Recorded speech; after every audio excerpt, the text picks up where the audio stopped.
Oi, fala aí pessoal, bom dia. Você está escutando o Inglês no Rádio. I am your host, Foster Hodge. This is your daily dose of English.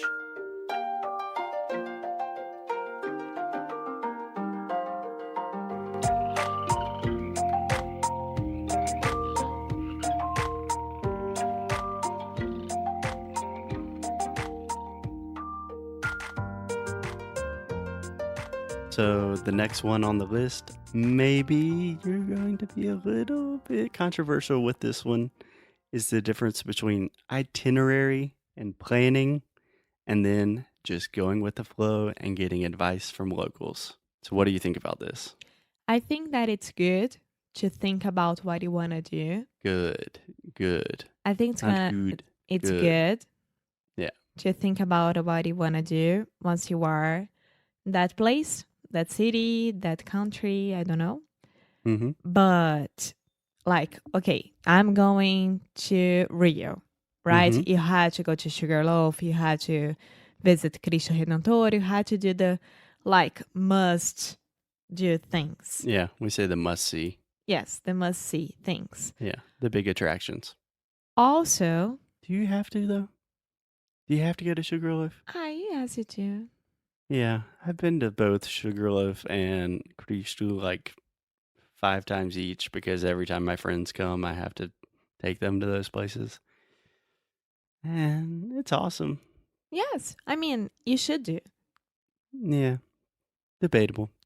Because the view from Rio up there is amazing. Mm-hmm. But You you can won't get the have- same view from Dois Irmãos. It's not the same. I think it's better. Okay, I mean, Vista Chinesa. Uh, And you don't have 1,000 Chinese people taking pictures. No offense to Chinese listeners. Okay, this is for Brazilians. There's no Chinese people listening, but no offense to Chinese people in general. but I mean, you should take notes of what you want to do and mix that with what local people tell you to do. Yeah. So, like, okay, between going to Praia de Copacabana and Prainha, of course, I would say go to Prainha. You don't need to go to Copacabana at all. So, Yeah. A lot things of this like that. depends on the person. So kind of the reason I wanted to talk about this is I'm in a lot of like travel Facebook groups, and people love to post their itineraries.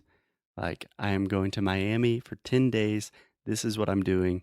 Day 1, 9:45 a.m., breakfast. Day 2, I hate that. going to Little Havana. Day 3, going to South Beach. And You don't enjoy. You don't have time to look. I don't know, a very small bookstore and go inside and discover a whole new world. yeah, Like you don't enjoy your day at all. I mean, you should have places that you want to go, of course, but not like 10 a.m. We should go there. 12, eat lunch. No, just go. so I think for 2 reasons. First, plans, sometimes they fuck up, Sometimes you want to go to the beach and it's raining. And then what are you going to do? You already made the plans, and sometimes it doesn't work.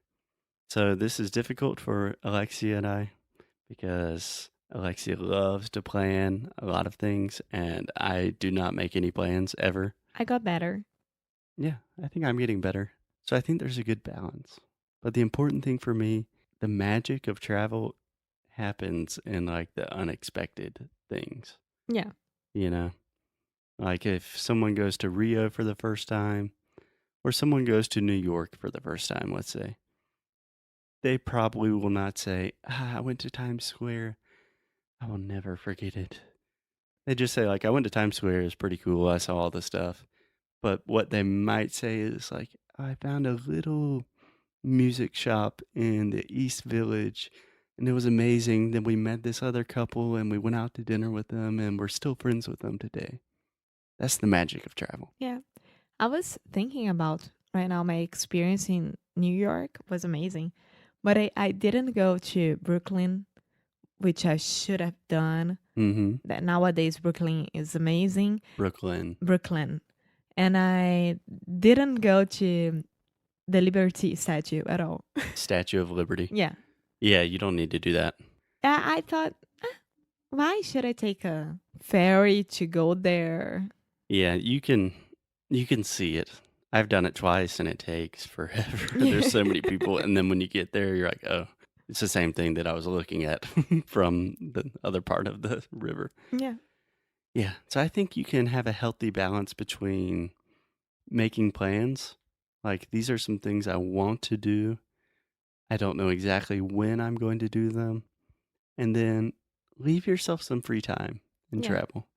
The only thing that I think that people should Should. organize when they go to New York to Broadway. Yeah. Yes. No, I'm just saying, like, they have that place in the middle of Times Square that you can buy cheaper tickets to watch whatever you want, Mm-hmm. but it's not like so safe to do that. Yeah. It's not safe to do that. So this is one thing that I always tell people, no, organize before, buy the ones that you really, really want to go. And then if you want to watch anything else, you go to this line, stay there for 2 hours and buy cheaper. Yeah. But that's totally different than, okay, I'm going to New York. I know I'm going to go to a Broadway show. I already have tickets. You still have time to do other things. There's still space for the magic to happen. Yeah. Yeah. Well, so of course we think that it's better to listen to locals, what they have to tell us. Yeah. Normally, for example, if you're staying in a hostel or an Airbnb or you just meet someone on the street, just ask for advice. Every restaurant I go to when I'm in a different country or a different city, I always say, like, what should I eat? What would you get here? Or what would you do this afternoon if you had free time? You know? Yes. This leads to the third point. The third point, eating at big chain restaurants. You know what I'm talking about? It can be like fast food, McDonald's, all that bullshit, or just things like Outback, those kind of things that they have everywhere in the world, or even places that you can just tell this is kind of a place for tourists.